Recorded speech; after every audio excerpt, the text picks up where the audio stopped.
Salve, salve, queridos amigos e pacientes! Estamos aqui hoje para a gravação de mais um vídeo da nossa playlist Doutor Responde. Hoje eu trouxe para vocês as dúvidas mais frequentes na internet a respeito do câncer. Antes de mais nada, não esqueça de clicar no like, se inscrever no canal. Isso é muito importante para o YouTube entender a relevância desse vídeo, esse vídeo poder alcançar mais pessoas e sanar a dúvida de mais pessoas. Primeira pergunta, qual é o tipo de câncer mais perigoso? Todo câncer é perigoso, tá? Na verdade, quando a gente está falando de câncer, a gente está falando de tumores malignos. Todo tumor maligno pode ter um desfecho desagradável, né? Como crescer demais, gerar muitos sintomas, invadir órgãos vizinhos, se espalhar, né? Dar metástase. Todo tumor invasivo tem essa possibilidade. Porém, alguns tumores são mais indolentes que outros, têm a capacidade de se reproduzir de uma forma mais lenta. Isso varia muito com o metabolismo da célula tumoral. O que vai ditar a evolução do caso é a própria biologia dessa célula que está gerando o tumor. Então, assim, todos os tumores são perigosos, uns são mais agressivos que outros, tá? Mas não tem como te dizer exatamente qual é o pior tipo de câncer. Todos eles são ruins, todos eles demandam tratamentos, todos eles acabam gerando uma sequela quando são tratados. Qual a diferença entre cancro e câncer? É basicamente denominação, tá? Se você for em países como Portugal, por exemplo, se referem ao câncer como cancro. Então é basicamente a mesma doença com nomes diferentes. É uma questão mais regional, tá? Cancro e câncer são a mesma doença. Existe a doença venérea, né? Cancro mole, é uma questão de denominação. A palavra cancro pode se referir a câncer também.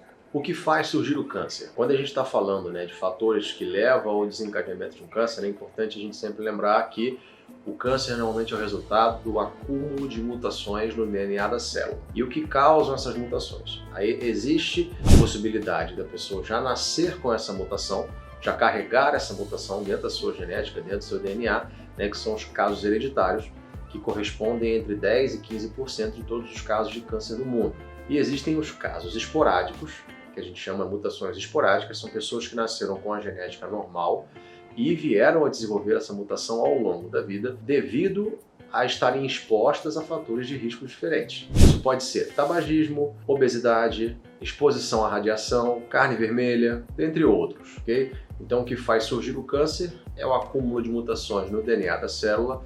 Esse acúmulo de mutações pode ocorrer por uma questão genética ou por um fator ambiental que veio a desencadear, fez desenvolver um câncer. Quando suspeitar de câncer? Essa pergunta sempre leva em consideração a questão da história familiar, tá? Se você tem uma história familiar fortemente positiva para cânceres, principalmente em pessoas mais jovens, né, pessoas que fogem da faixa etária habitual de quem tem câncer, vale sempre você levantar a suspeita quando a pessoa tem algum exame, tem algum sintoma. Uma coisa que vale sempre salientar é que o câncer é uma doença crônica, então habitualmente os sintomas que vão vir atrelados a esse tumor que surgiu, normalmente são sintomas que vão aparecendo de forma arrastada, né?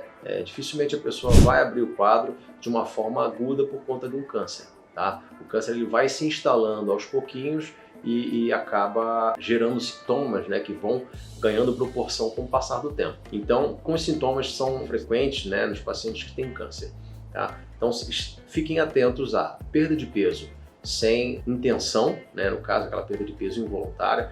É um indivíduo que está ficando anêmico e não consegue encontrar, né, um foco de sangramento, por onde esse cara está perdendo sangue, né? Surgimento de manchas na pele, normalmente são manchas novas, de crescimento progressivo, assimétricas, de colorações diferentes.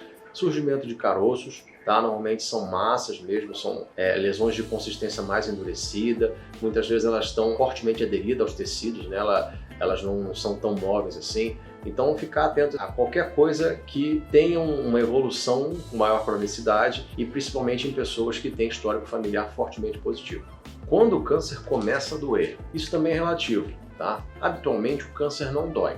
Alguns tipos de câncer têm a característica de causar uma reação inflamatória peritumoral, né, ao redor do tumor, que acaba assim gerando um quadro de dor, né, porque os tecidos estão inflamados. Então, como a inflamação tem toda aquela questão da dor, calor, né, rubor, todo aquele processo inflamatório que está ao redor do tumor, ele pode gerar sim um sintoma de dor.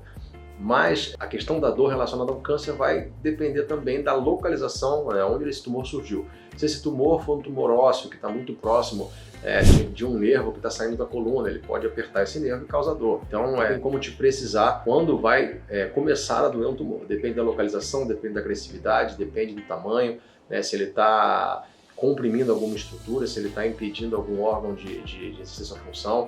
Às vezes o tumor comprime os vasos sanguíneos que irrigam aquele órgão e aquele órgão vai cada vez mais sofrendo por falta de sangue, né? Sofrendo uma isquemia. Então a resposta também é relativa. Não existe um momento onde o câncer passa a ter dor, onde todos os cânceres vão ter dor. Depende muito de onde ele surgiu, da agressividade, se ele está infiltrando, se ele está comprimindo algum órgão ou alguma outra estrutura.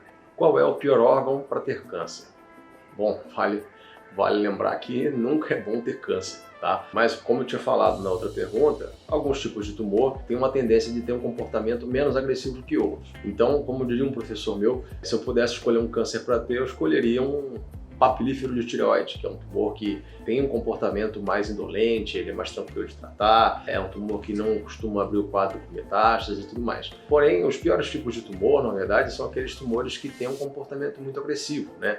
Que desde quando são pequenas lesões já fazem metástase, né? Já consomem o paciente já chega bastante emagrecido, com doença avançada, ou até mesmo tumores cujo tratamento vai gerar alguma sequela importante no paciente, como por exemplo tumores cerebrais, né? Onde o paciente pode ter alguma sequela importante, ficar restrito ao leito, perder algum movimento, né? Tumores que você precisa fazer a amputação de algum membro. Então, assim, nunca é bom ter tumor, né? Não é legal ter tumor. Mas, claro, de fato existem tumores que são mais tranquilos de tratar que outros. Depende da localização, depende da agressividade, depende de uma série de fatores. Partindo desse mesmo pressuposto, só para dar um exemplo, apesar, por exemplo, do câncer papilífero de tireoide ser um tumor tranquilo de ser tratado, né? Normalmente a cirurgia costuma resolver a grande maioria dos casos, é um corte pequeno no pescoço, não costuma gerar sequela. A sequela que fica basicamente tomar o comprimido para repor o hormônio tireoidiano. Ao mesmo tempo você tem um dos tumores mais agressivos, o carcinoma anaplásico da tireoide. São dois tumores diferentes que nascem no mesmo órgão e têm evoluções totalmente distintas. Então nunca é bom ter câncer, entendeu? Não tem como escolher um câncer bom para ter. Todos eles têm potencial de se tornar uma doença fatal. Quando o câncer se espalha, quanto tempo de vida?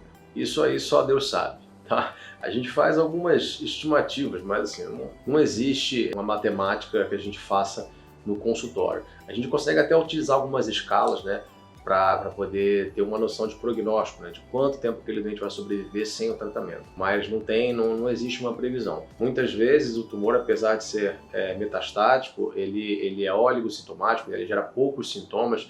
O paciente consegue ter uma boa qualidade de vida, consegue se alimentar, consegue trabalhar, responde parcialmente ao tratamento. Então, assim, a presença de metástase ela não é uma sentença de morte. Ela sim dificulta bastante a possibilidade de cura, diminui drasticamente a chance de cura, mas ela não é uma sentença de morte. Existe tratamento, existe possibilidade de fazer novas biópsias, estudar geneticamente o tumor, iniciar outras drogas. Então, assim, a metástase ela não é uma sentença de morte, tá? E tendo metástases com falência do tratamento, né, aí sim a gente pode fazer algum grau de estimativa, mas mesmo assim não existe um número mágico que a gente possa falar o paciente, quanto tempo o paciente vai ter de vida.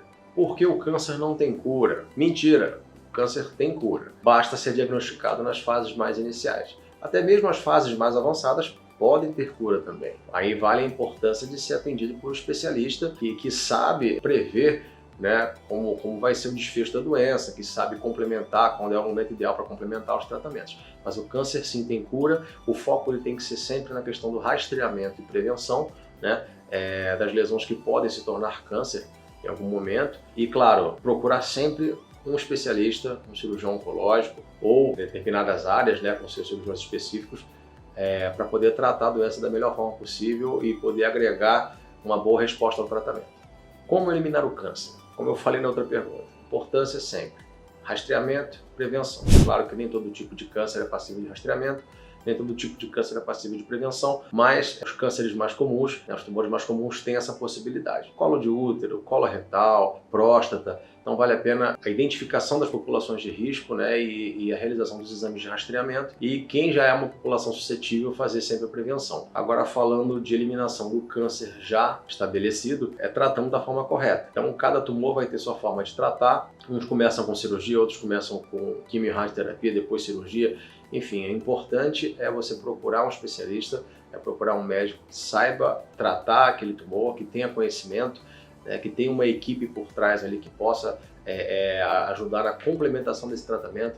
Ou seja, se fez uma cirurgia, precisar fazer quimioterapia, vai ter um bom oncologista, um bom radioterapeuta, uma boa nutricionista, um bom fonoaudiólogo, enfim, um bom psicólogo. Toda essa abordagem, né, de múltiplas modalidades de tratamento em prol do paciente oncológico é importante.